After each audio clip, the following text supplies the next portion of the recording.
भारताचे पंतप्रधान नरेंद्र मोदी यांनी तरुणाईला स्वावलंबी बनण्याचा संदेश देण्यासाठी त्यांच्यासाठी आत्मनिर्भर योजना आणली। या योजनेअंतर्गत विविध प्रकारच्या लघु आणि मध्यम उद्योजकांना कर्ज देण्याचा प्रस्ताव आहे। त्याचप्रमाणे कोविड काळात फटका बसलेल्या व्यापारी, उद्योजक, कारागीर यांनाही सावरण्यासाठी मदत देण्याचा मानस आहे। मात्र स्थानिक बँक अधिकाऱ्यांची अनास्था, भाजप नेते, कार्यकर्ते यांची केवळ स्वप्नरंजने यामुळे पंतप्रधान नरेंद्र मोदी यांचे जगद्गुरू संत तुकाराम यांच्या स्वरूपातील पेंटिंग काढणारे चित्रकार प्रेम बाबू माने मागील 2 वर्षांपासून बँकांचे खेटे घालत आहेत। प्रेम माने यांनी काढलेले मोदींचे आध्यात्मिक स्वरूपातील प्रभू रामलल्लाच्या छायेतील तैलचित्राचे अनावरण सामाजिक कार्यकर्ता तृप्ती देसाई, दिव्यांग रोहन कामिनी प्रेम माने यांच्या शुभ हस्ते पुण्यात करण्यात आले। यावेळी माहिती देताना चित्रकार प्रेम माने म्हणाले, वास्तव आर्ट नावाने पेंटिंग, ग्लास फ्रेम हा माझा व्यवसाय आहे। माझा मुलगा रोहन 100% दिव्यांग आहे।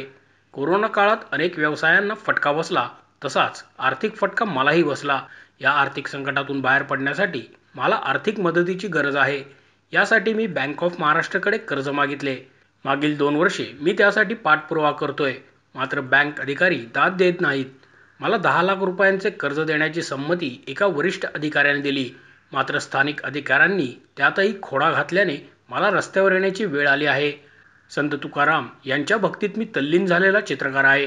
यामुळे आपले भाग्यविधाते पंतप्रधान नरेंद्र मोदी यांचे मी संत तुकाराम स्वरूपात पेंटिंग केले आहे। हे पेंटिंग मला मोठ्या प्रमाणावर निर्माण करायचे आहेत। त्यासाठीची संपूर्ण योजना माझ्याकडे तयार आहे, ती मी बँक अधिकाऱ्यांना सांगितली। तसेच भाजपचे एक खासदार, एक माजी राज्यमंत्री आणि भाजपच्या अन्य पदाधिकाऱ्यांना भेटून चित्र दाखवले। त्यांनी संपूर्ण सहकार्याचे आश्वासन दिले, मात्र पुढे काहीच केले नाही। माझ्या 100% दिव्यांग असलेल्या मुलाच्या संगोपनासाठी माझ्याकडे आज कोणतेही साधन नाही। नरेंद्र मोदी यांचे विविध पेंटिंग करून मला माझा उदरनिर्वाह करायचा आहे, मात्र ढिम्म बँक प्रशासन आणि लोकप्रतिनिधींचे दुर्लक्ष यामुळे केवळ माझेच नुकसान झाले असे नाही, तर जे पंतप्रधान सर्वसामान्य जनतेसाठी अहोरात्र काम करून देशाला विकसित करण्याचे स्वप्न बघत आहेत, तिथे त्यांच्याच पक्षाचे नेते आणि कार्यकर्ते त्यांच्या हेतूला सुरुंग लावत आहेत, अशी खंतही प्रेम माने यांनी यावेळी व्यक्त केली। नमस्कार, मी चित्रकार प्रेम राधाबाई बाबू माने, संत तुकोबारायांची पवित्र भूमी श्री क्षेत्र देहूगावमधून आहे। आज पत्रकार भवन येथे प्रभू रामलल्लांच्या छायेतील आदरणीय मोदीजींच्या सुंदर चित्राचं प्रकाशन आमच्या तृप्तीताई देसाई यांच्या हस्ते झालेलं आहे। आणि अशी चित्र करण्याचं कारणच असं आहे की गेली 2020 पासून मोदीजींच्या एका सुंदर योजनेतून मी बँकेकडे कर्ज मागणी केली होती। बँकेने तो प्रस्ताव मान्य केला होता। 10 लाख रुपये मला तातडीने कर्ज देणार होते।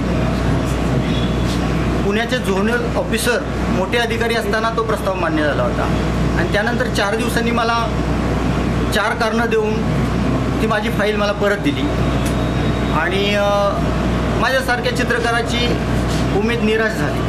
मला चित्राच्या माध्यमातून मला ताईंसारख्या माणसांचे आशीर्वाद मिळतात। माझी प्रसिद्धी तशी खूप झालेली आहे। तुकोबारायांच्या चित्रामुळं मी साधारणपणे समाज माणसात मी पोचलेलो आहे। तुकोबारायांचं काम करताना मग त्या पद्धतीने वागण्याचाही प्रयत्न केला पाहिजे। नुसतं तुकोबारायांची चित्र करून प्रसिद्धी मिळून चालणार नाही, तर आपण समाजासाठी काय समर्पित करू शकतो आणि समाजाच्यासाठी समर्पित करण्यासाठी मग कोणाचा तरी एक राजाश्रय असावा लागतो। आणि आज मला संविधानिक राजाची आठवण झाली आणि संविधानिक राजा म्हणजे आपले भारताचे आदरणीय प्रधानमंत्री मोदीजी साहेब, हे संविधानिक राजाच आहे आणि मला त्याचा अनुभव आहे। मी गेली 2015 पासून त्यांच्या योजनेचा लाभ घेतो। झेरॉक्स पेपरवर हा खूप महत्त्वाचा मुद्दा आहे, देशापर्यंत पोचवा।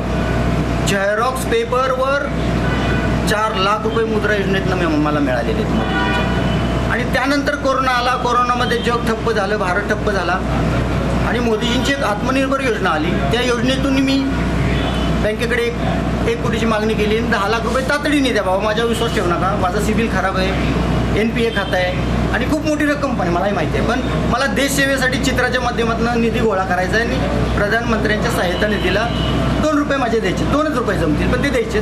त्यासाठी मला हे सगळं जमवायचं आहे, अर्थसहाय्याची गरज आहे आणि मला 10 लाख रुपये तातडीने द्या, देतो म्हणाले, मान्यता मिळाली आणि 4 दिवसांनी माझी फाईल बँकेने का परत केली? मग हा मुद्दा मला मोदीजींच्यापर्यंत पोचवायचा. बँकेने मोदीजींच्या आदेशाचा अपमान केला का? मोदीजी प्रधानमंत्री आहेत, योजना मोदीजी ठरवत असतात, ती सिस्टीमपर्यंत येतात, ते रिझर्व्ह बँकेकडे येतील, तिथून मग आपल्या स्थानिक लेवलपर्यंत येतात. त्याचा पाठपुरावा कोण करणार? त्या योजनांची अंमलबजावणी होती आहे का नाही? सामान्य माणसाला त्या योजना मिळतात का नाही? गरजवंताला मिळतात का नाही? मिळत नसतील तर त्याच्यावर पर्याय काढले पाहिजे. मोदीजी पर्याय काढतात आता देशामध्ये. बऱ्याच गोष्टी अशा आहेत की त्याला नाकारलं जातं, पण मोदीजी त्याच्यावर पर्याय काढतात आणि त्या योजना आमच्यापर्यंत पोहोचल्या पाहिजेत. मोदीजींच्याकडे माझी एवढीच विनंती आहे की मोदीजी अप्रत्यक्षपणे तुमचीच लोकं आणि शासकीय अधिकारी तुमची बदनामी करतात, त्यामुळं समाज तुमच्या विरोधात उभा केला जात आहे, याची दखल घ्या. त्याचप्रमाणे तैलचित्राच्या अनावरणानंतर तृप्ती देसाई यांनी आपल्या आक्रमक स्टाईलमध्ये सत्ताधाऱ्यांना फटकारले. मोदी भक्त असलेले देहू येथील चित्रकार प्रेम माने यांनी त्यांचं जे मोदीजींचं रामलल्लांच्या छायेत असलेलं तैलचित्र जे आहे ते आज माझ्या हस्ते प्रकाशित केलं. एक चित्रकार मोदीजींचा, पंतप्रधानांचा भक्त आहे, त्यांचं चित्र काढतो. खरं तर हे प्रकाशन भारतीय जनता पार्टीच्या मोठ्या नेत्यांकडनं होणं अपेक्षित होतं, परंतु अनेक गोरगरीब जेव्हा चित्रकार असतो किंवा गरीब लोक असतात ते नेत्यांपर्यंत पोचतात, आपले जे आहे ते चित्र काढले किंवा अनेक गोष्टी पोचवतात, परंतु त्याला रिस्पॉन्स मिळत नाही. तेच जे आहे ते प्रेम मानेंच्या बाबतीत झालं. भाजप पदाधिकाऱ्यांनी मोदीजींचं चित्र काढल्यानंतर पॉझिटिव्ह रिस्पॉन्स न दिल्यामुळं त्यांची इच्छा होती की सामाजिक कार्यकर्त्यांकडून याचं प्रकाशन व्हावं. परंतु मला देवेंद्र फडणवीसांना हे विचारायचं आहे, जेव्हा तुम्ही म्हणताय की गोरगरिबांचा पक्ष जो आहे तो भाजप आहे, गोरगरिबांपर्यंत पोचलेला आहे, परंतु गोरगरीब जे आहेत तिथंच आहेत. तुमचे भाजपचे पदाधिकारी त्यांना सहकार्यही करत नाही आहेत. आज तुमच्या हस्ते हे चित्र प्रकाशन होणं गरजेचं होतं. भारताचे पंतप्रधान आदरणीय मोदीजी आहेत, आम्हाला अभिमानच आहे, त्यामुळे आम्ही त्यांच्या चित्राच्या प्रकाशनासाठी आलो. परंतु भाजप पदाधिकारी का येऊ शकले नाहीत? त्यांनी या चित्रकारांकडे आहे ते का दुर्लक्ष केलं? एखादा गरीब कोणी असतो तेव्हा मग भाजपचे पदाधिकारी आणि मंत्री आणि खासदार त्यांना विचारत नाहीत का? आणि तुम्ही जर गोरगरिबाला विचारत नसाल तर मग अबकी बार 400 पार कसं काय होईल? तुमचे उमेदवार कसे काय निवडून येतील? जेव्हा रामलल्लांना मोदीजी अयोध्येच्या मंदिरात 22 जानेवारीला घेऊन आले तेव्हा देशाच्या बाहेर त्याचं स्वागत केलं आणि रामलल्लांना मोदीजी घेऊन येत आहेत हे तैलचित्र काढणाऱ्या चित्रकाराला तुम्ही नाकारताय. मला वाटतं की फक्त दिखावा करू नका.